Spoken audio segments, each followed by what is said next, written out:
right, today we're going to be doing 10-2, simplifying radical expressions. Our objective for today is to simplify radical expressions by using the product property of square roots, and then we're also going to be using the quotient property of square roots. So example 1, simplifying square roots. Well, the first thing we need to understand is perfect squares. So our perfect squares would be numbers that whenever you take the square root of them, it gives us a whole number. Okay, so that would be, the smallest number would be 1, because the square root of 1 is 1. The next one would be 4, 9, 16, 25, 36. And the way that I'm getting these numbers is I just did 1 times 1, 2 times 2, 3 times 3, 4 times 4. Okay, so after 36 would be 7 times 7, which gives us 49. Then 8 times 8 gives us 64. 9 times 9 gives us 81. And 10 times 10 gives us 100. So, and this list keeps going on and on. So if you wanted to find out the next one after 100, you would just do 11 times 11 and then 12 times 12. So these are perfect squares. So what we're going to do is we're simplifying the square root of 80. In order to do that, we want to find the largest perfect square that goes into 80. So looking at this list right here, what is the largest number that you see that goes into 80? Okay, so, well, we know it's not going to be greater than 80, so then that first choice would be 64. So you'd see, does 64 go into 80? Okay, so you could do this on a calculator, 80 divided by 64. And we see it does not go in evenly. 80 divided by 49, no. To the next one, and the reason why we're going from the largest to the smallest is because we want the largest perfect square, because obviously one's going to work for all of them. Okay, so 80 cannot be divided by 36. It cannot be divided by 25, but we do see that 80 is divided by 16, and that gives us 5.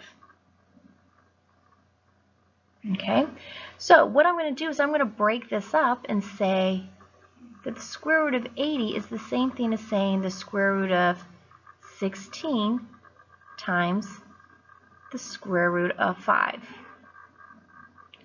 Okay, because 16 times 5 gives us 80. So all I did was just break it up, and notice that the first number there is a perfect square. This right here is my perfect square. So now I'm going to take the square root of 16. Square root of 16 is 4. You cannot take the square root of 5 because that's an irrational number. So I'm just going to leave it as the square root of 5. And there's your answer, 4 times the square root of 5. Let's try another example. Example 2. Now what we're going to do is we're going to multiply those square roots.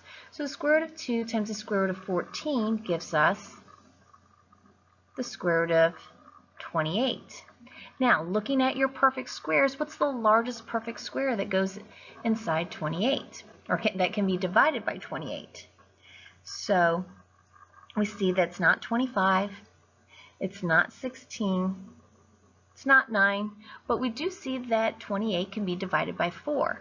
So remember, do your perfect square first, so that's going to be the square root of 4, and 4 times what gives us 28? That's 7. So 4 times 27 gives us that, the square root of 28. So now let's go ahead, take the square root of 4. That gives us 2. We cannot take the square root of 7 because that's an irrational number. So there's our final answers. 2 times the square root of 7. All right, example 3. Simplify a square root with variables. Okay, well, let's first deal with this square root of 90. So find the largest number in our perfect squares that can be divided by 90. Okay, so let's see. It's not going to be 81. It's not going to be 64, 49, 36 doesn't go in evenly. Does 25? No. What about 16? Does 16 go in evenly to 90? In order to figure that out, you would need to do 90 divided by 16, and you see that it doesn't. So the next one is 9. Does 9 go into evenly into 90? And it does. So that gives us the square root of 9. Now the square root of 9 times what gives us 90? And that would be times the square root of 10. Okay, so now what we're going to do is we're going to deal with the square root of x to the third. Now, the largest perfect square inside x to the third is x squared.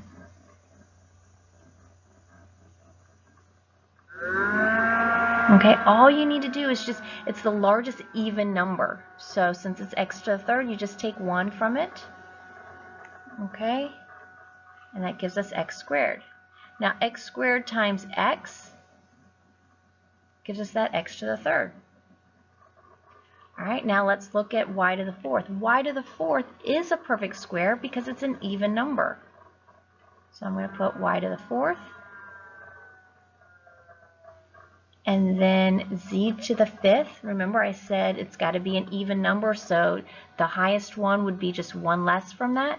So that's z to the fourth times z. So notice in here I've got all the radicals that are in red. All of those are my perfect squares. So those are the ones that I'm going to take the square root right now. The square root of 9 is 3. The square root of x squared is x. All we do is just divide the exponent by 2. The square root of y to the fourth is y squared.